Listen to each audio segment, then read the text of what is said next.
Green Arrow may not have any superpowers, but that doesn't mean he isn't a superhero. But being a superhero comes with its fair share of hurdles, like having themed supervillains that make your life a living hell. But they still come out on top, and those instances are what we're exploring today. Greetings Nerd Squad and welcome back to Top 10 Nerd. I'm Connor Monroe and this is the top 10 most powerful supervillains who lost to Green Arrow. Let's do it. In at 10, Cupid. First appearing in Green Arrow and Black Canary number 15 from 2009, Carrie Cutter, also known as Cupid, is a deranged Green Arrow attempted mimic, even if she isn't really that good with a bow in the comics, and former Special Ops soldier. Cupid first showed up in Star City at a scene of one of the Green Arrow's fights. She picked up the broken tip of one of his arrows and carved the infamous heart with an arrow through it onto her chest. She then began killing off some of his notable enemies in the hope that she may begin to fulfill his heart's desire. And she killed the guy who cut her hair because she never wanted someone else to have hair that perfect. Yeah, Cupid is in essence Oliver's Joker in a way, since there is no Cupid without Green Arrow, and let's be honest, they're both absolutely nuts. The character did appear in the show, however was not nearly as crazy and quickly turned her affection to Deadshot after joining the Suicide Squad. Cupid being obsessed with Arrow was kind of like a 1 to 2 episode thing in the show. And at 9, Onomatopoeia. Onomatopoeia was introduced in Green Arrow number 12 from 2002 and was created by Kevin Smith and Phil Hester. Onomatopoeia first appears when he murders a female crime fighter named Vertigo, after telling her his name. The interlude in which this occurs serves as a lead into The Sounds of Violence, and is the main villain of a short storyline that runs from issues 13 to 15 of that Green Arrow run, which is called The Sounds of Violence. Just the sheer ridiculousness of this character is enough to earn him a spot on this list for me though. And the great thing is that this character only works in comic books unless you give him like superpowers. Saying bang in a cinematic setting only makes for an awkward moment after a real gunshot unless you saying bang actually makes a gunshot. Since in movies gunshots sound nothing like that and you can't really make that sound with your mouth. Onomatopoeia just talks in onomatopoeia, which is spelling out sounds like bang or crack or snap. And this character is something I really find interesting for this reason. Plus, this man looks like he's a guard from Squid Game with like his mask thing. Look, I wonder where Squid Game got the idea, and I think it was this guy. And at 8, Prometheus. Created by Grant Morrison and Arnie Jorgensen, the most recognized version of Prometheus made his first appearance in New Year's Evil Prometheus from 1998. Commonly an adversary of the Justice League, Prometheus would also serve as an enemy to Batman, Green Arrow, and Midnighter. Prometheus possesses no superhuman abilities, but has undergone intense physical and mental training and utilizes an extensive range of equipment and technology, just like Batman does. However, Prometheus is probably the most known in the Green Arrow community for being the start of the Trial of Green Arrow storyline, commonly known as the worst Green Arrow storyline of all time, where Oliver kills Prometheus after he bombs Star City, kills Roy's daughter and cuts off Roy's arm, and then Oliver gets put on trial for murder. The character also appeared in the Arrowverse as Assistant District Attorney Adrian Chase, which some assumed was going to be revealed as Vigilante, but Adrian Chase just turned out to be an alias used by Justin Claiborne's son after plotting revenge after the Arrow killed his father off in off screen in season 1. Yeah. And at 7, Count Vertigo. Count Vertigo is the last descendant of the royal family that ruled over the small Eastern European country of Flatlavia that was taken over by the Soviets and later became devastated by the Spectre. First introduced in World's Finest Comics number 251 from 1978, the original comic book version is much more interesting than his modernized TV show counterpart. Also, basically all of these characters have appeared on the show just because they're also some of the Green Arrow's most iconic villains, so I will be making comparisons. Count Vertigo first appeared in Star City where he attempted to steal back the jewels his parents had to sell when they had escaped to England after the war. The victim of a hereditary inner ear defect that affects his balance, Vertigo has a small electronic device implanted into his right temple that compensated for this problem. Tinkering with the device, Vertigo learned that he was able to affect other people's balance as well, distorting their perceptions of what they would see, and basically they couldn't tell up from down, which he calls vertigo, even though vertigo is just the sensation of a room spinning when it's not, instead of like not knowing where you're going, whatever. But still, this is how he works in the comics, whereas on the TV show he was a dealer who made a substance known as vertigo that nearly gets Thea killed in a car accident because she was being dumb.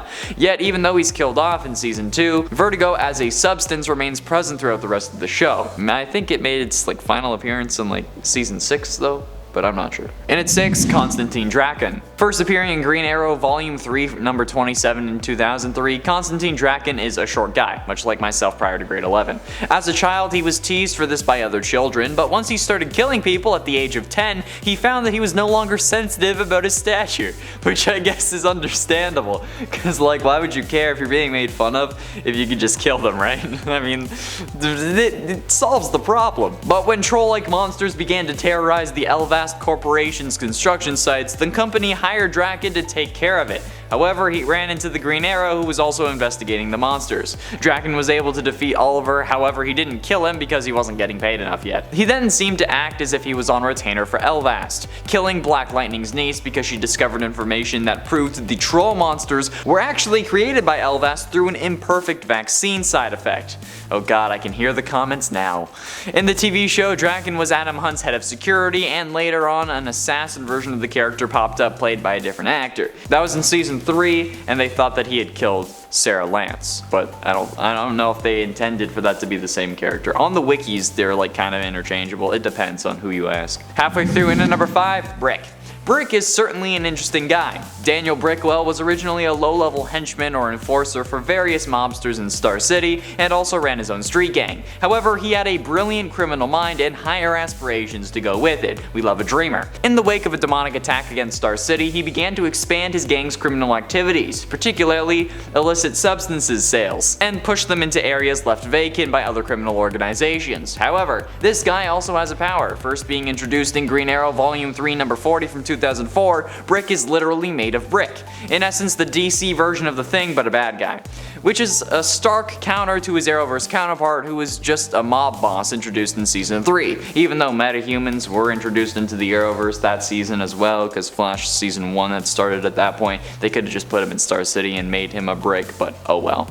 In the comics though, Green Arrow challenged Brick to a duel over who owned Star City. He shot a glue arrow into the back of Brick's mouth, blocking his throat and suffocating him, but rather than allowing him to die, Green Arrow saved him, warning him that if he steps too far out of line again, next time he's gonna die. But since this incident, his interference with law enforcement and the political figures of Star City had either ceased or vastly subsided, which I have to say is a pretty sexy power move from Oliver.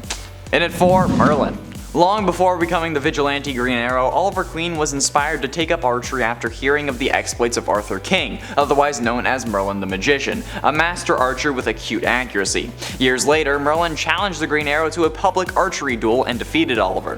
With that victory under his belt, Merlyn vanished for years before resurfacing as a member of the League of Assassins. He and Green Arrow faced off against each other again when Merlyn attempted to assassinate Batman, but Green Arrow managed to intercept Merlyn's arrow with one of his own, saving Batman's life. Merlyn admitted that Green Arrow had improved since their last encounter, but he escaped before he could be captured. In the show, the Dark Archer is played by John Barrowman and is named Malcolm Merlyn, CEO of Merlyn Global Group and father to Tommy Merlyn and, spoiler alert for season 2, Thea Queen. He is a recurring character in the first 5 seasons and is a villain in most of his appearances, with the exception of a couple times throughout when it served his better interests. Spoiler alert yet again for season 5 because I feel obligated to because it's my favorite show. He ultimately dies in Lian Yu after Thea activates a landmine and he takes her place on it. They were lured there by Adrian Chase, aka Prometheus, so that Oliver could save his son, but yeah. If you haven't seen Arrow, go watch it, please. Getting close to the end, in at number 3, Damien Darhk. Damien Darhk was the big bad for season 4 of Arrow, and ultimately was one of the most powerful villains Oliver had ever faced in the show, or even still has ever faced. Using a totem found on Lian Yu, because of course it was, everyone who dies around Damien can be absorbed as some form of mystical power that grants him plenty of different powers, much like those granted to Jedi through use of the Force. I'm not even kidding. Damien can stop people in their tracks, choke them, drain the life from them just by touching them, he has super strength, he can catch arrows midair with magic. Not to mention the team up in Legends of Tomorrow with Malcolm Merlyn and Eobard Thawne. Damien did ultimately eat the dust though at the end of season 4, when Oliver, with the positive vibes of an entire city behind him, ends up being able to overpower Dark's magic even after an entire city of deaths was powering him. Haven Rock's destruction was one of the turning points of the series, with tens of thousands of people getting killed in the explosion. Damien at this point was literally able to disintegrate arrows and bullets without even trying. Oliver shoots arrows at him and they just like turn into smoke in front of him, and Damien's like, oh, I didn't even mean to do that. Penultimately, in at number 2, Deathstroke. Being introduced in the New Teen Titans number 2 in 1980 as Deathstroke the Terminator, Deathstroke is often seen as the archenemy to the Teen Titans. However, the character has also served as a villain for Batman, Green Arrow, and the Justice League, and is the main antagonist of Arrow Season 2. The show seems to be a more powerful version though when talking about brute strength, since his blood at this point contains Mirakuru, a basically super soldier serum that was ironically again found on Lian Yu and used to save Slade's life. After the Mirakuru is in his bloodstream though, he develops serious anger issues, and this is actually tied to his strength. The character returns in Season 2 to extract revenge on Oliver by killing the ones he loves, but was ultimately defeated after Felicity injects him with the Mirakuru cure.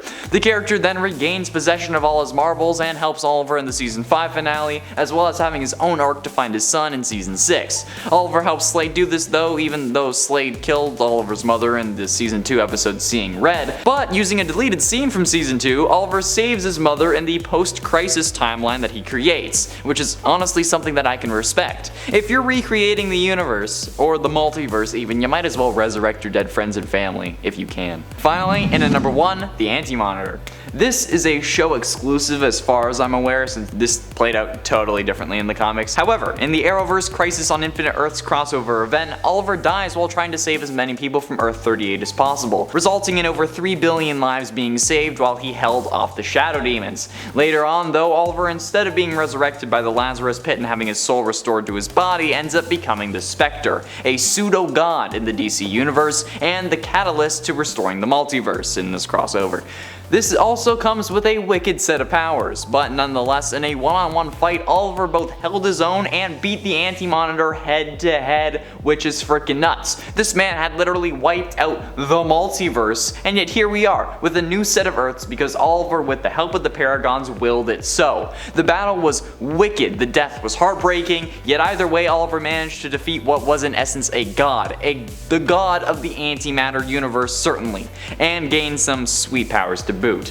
Attaboy Oliver, you're who I pray to now. There we have it friends, the top 10 most powerful supervillains who lost to Green Arrow. Who did you expect to see on this list, and who's your favorite Green Arrow villain? Be sure you let me know down below. Thank you all so much for watching. I have been and shall remain Connor Monroe, and I'll see you in another video.